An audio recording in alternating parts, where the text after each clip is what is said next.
Welcome to Rich Planet TV. I'm Richard D. Hall. I'd like you to welcome back the author of the website checktheevidence.com, Andrew Johnson. Welcome, Andrew. Thanks for inviting me back, Richard. Now, last week and the week before we spoke all about the moon, and this week we're going to talk about Mars. Now, we saw some footage of Buzz Aldrin talking about the Apollo craft being followed to the moon by a UFO. He's made other statements about Phobos. Just tell us about that, Andrew. Yeah, well, this is very peculiar, and I think surprised a lot of people. And he comes out on C-SPAN, which is a US cable channel, saying that there's a monolith being discovered on Phobos, and that this should reinvigorate the space program. That we should Right. go and investigate this. Just to explain that, a monolith is kind of a statue which has got usually It's like a large slab. a large yeah. slab, and Phobos is a moon of Mars, so it is a celestial body which orbits around the planet Mars. Right. Quite small, only about 15 miles across, shaped like a large potato effectively. And in this next clip we hear Aldrin making that claim.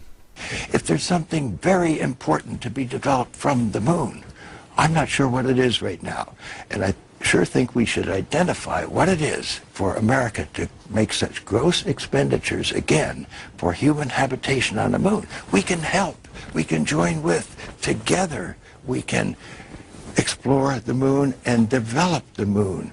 We should go boldly where man has not gone before. Fly by the comets, visit asteroids, visit the moon of Mars.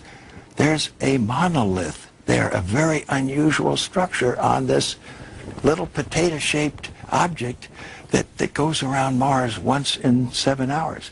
When people find out about that, they're going to say, who put that there? Who put that there? Well, the universe put it there. If you choose, God put it there. All right, now this sparked items in national newspapers after he said this, and in particular I saw the Mail Online article.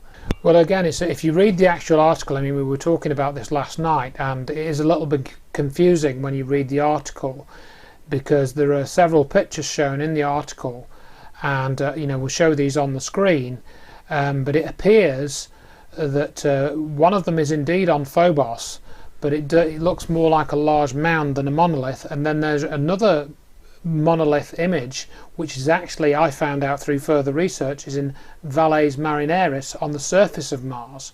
So it's odd that Aldrin would confuse these two things, and I don't even know whether one was originally released at one time and one at another time.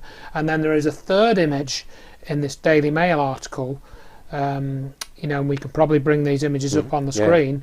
We've got a third image in the Daily Mail article, and I looked and looked and looked for several hours to see if I could find a source for this third image. It doesn't look like a monolith. It looks more like a square looking post, and I could not find the original source for that image, whereas the one in Valles Marineris, I could give people the original NASA image link for that image, and indeed there is something which looks like a monolith there.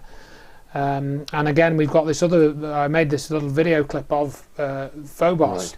and it appears there are lots of these things that look like monoliths. There are probably about 5 or 6 of them. Right, so this is an image of the surface of Phobos that you've got from NASA, and you've made a little video sort of scanning from one area of Phobos to the other. Correct. And they've got quite long shadows on them. Yes, But we don't really know what they are. correct.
And then you know, we have an additional image which we'll show from the European Space Agency, which appears to show the monolith on Phobos from a completely different angle.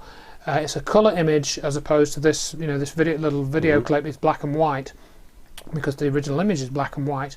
But we have another ESA image, the European Space Agency, that is, from I believe it's Mars Express, showing this monolith from two separate images. Actually, it's very strange. Just for viewers who might not be following the significance of this,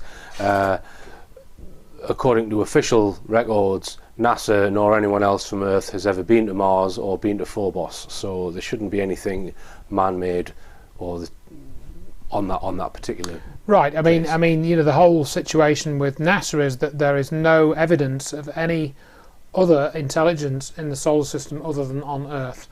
Any other object that we look at in the solar system, according to the official sort of NASA and other lines, all we're seeing is rocks. We may be seeing some other oddities, but if we are seeing other oddities, we have no information as to what they might be. That's the sort of official stance on these things. Now, another interesting fact about Phobos is that it has been proven to be at least part hollow. Yeah, that's right. I mean, we've got this scientific paper which was released. I mean, again, this came up on a website recently. But I found out, as with a lot of these stories, these stories are you know, several years old. They're put out as news stories, and they're not. They're several years old. And we have this scientific paper called "The Precise Mass Determination of and the Nature of Phobos," and this was published by. It's got about 5 authors. It was received 3rd of December 2009. Revised 8th of March 2010, accepted 22nd of March 2010, and it was published 7th of May 2010 in the Geophysical Research Letters Journal, volume 37, L09202. And their conclusion in the abstract of this letter, which is like a short paper, it's not a full scientific paper, we conclude that the interior of Phobos likely contains large voids. When applied to various hypotheses bearing on the origin of Phobos, these results are inconsistent with the proposition that Phobos is a captured asteroid. And that information, as I understand it, comes from the studies of radar data, where they fired, you know, radar signals at Phobos and then got signals back. I mean, they can actually calculate. They can calculate its mass based on its orbital period and distance from the planet. And then if you look at the size of the object, look at its density. Yeah. You can, you know, the density. It's probably got a very low density overall. Yeah. So that means that it must be at least partly hollow. Right. And that's not consistent with asteroids. No, asteroids are not hollow. No. Right. So there's something odd. There's something odd. There's a number of very odd things about Phobos. Now, there was a Russian mission to Phobos in, I think, 1988. Two Russian craft unmanned, Phobos 1 and Phobos 2. Mysteriously, Phobos 1 was switched off and didn't reach its intended target. Phobos 2, again, went into trouble, and then it sent back some data. It sent back a very interesting shadow on the surface of Mars, which people were saying was a UFO, but other people have since said no, that was actually a shadow of Phobos.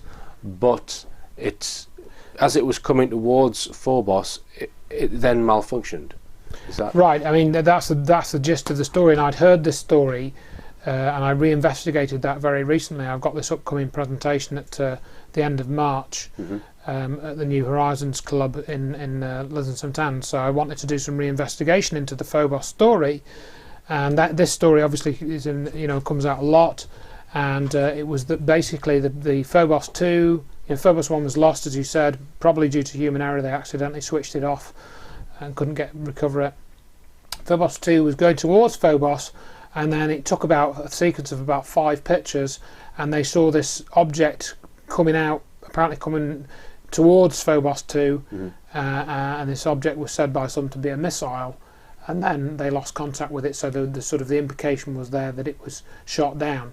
And these pictures were shown on Larry King Live, and there's a web article by Don Ecker which shows these pictures, or one of the pictures, but actually what it's showing you is rather a poor quality photocopy of this image, and I recently came across the original images as were seen on the Russian, on the Russian mission by the mission controllers, which we've got.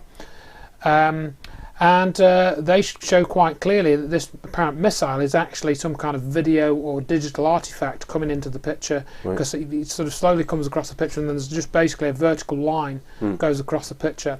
So you can clearly see that that doesn't appear to be anything to do with a missile or anything like that. So that particular story, there's a bit of misinformation in it. Yes, indeed, Phobos 2 was lost, and we don't really know what happened to it. Right. But this, and also this thing about the shadow, the claim to photograph this weird ellipse on the surface of Mars. Well, it is now known what that is, and it is indeed the shadow of Phobos, and it's been photographed several times. And again, we've got a photograph of that here to show you that. And there are rumours that Phobos is either artificial or used as a base of some kind. Can you expand on that? Well, not really. I mean, we from this study with the radar data, that it does appear that it's hollow. One of the unusual features that we've got here in this particular image are these lines, going around Phobos, which look very unusual. We've got these sets of lines, some of them intersecting at right angles on the surface. So it does look very unusual. However, there is a scientific paper which I'm sort of halfway through looking at. I don't know whether I'll be able to understand all of it, but it shows a model for how these lines could have been created. And in simple terms, because Phobos is a relatively small object, as we said, 15 miles across, it's essentially got its own microgravity. So if you were to try and walk on the surface of Phobos, as soon as you sort of travelled more than half a metre per second, you'd have reached the escape velocity of Phobos, and you'd start floating into space. So I think this paper proposes that these tracks are boulders that are sort of scraped against Phobos and then rolled around the side, just in the microgravity, and that's what's created these lines. I don't know whether that's correct, but that's one of the more conventional explanations. The other, of course, is that what we're seeing is some surface feature of some underlying structure, some plates fixed together. I don't know. I mean, I haven't studied it enough to say one way or the other. But the unusual things are, it's very small. Its orbit is actually decaying. I think you can show that Phobos will only be orbiting Mars for the next 5,000 years or something, or 10,000 years, and then it'll crash into the surface because its orbit is decaying. And also that it appears to be hollow, and it was only discovered in about, I forget the exact date, but it was around about 1837 or not 1857 in the 19th century, which is odd because there are other objects which were as small as Phobos which had been seen within the solar system before then. So that's rather odd. Okay, Andrew. Well, we're going for a quick break, and after the break we're going to show that NASA have actually found life on Mars.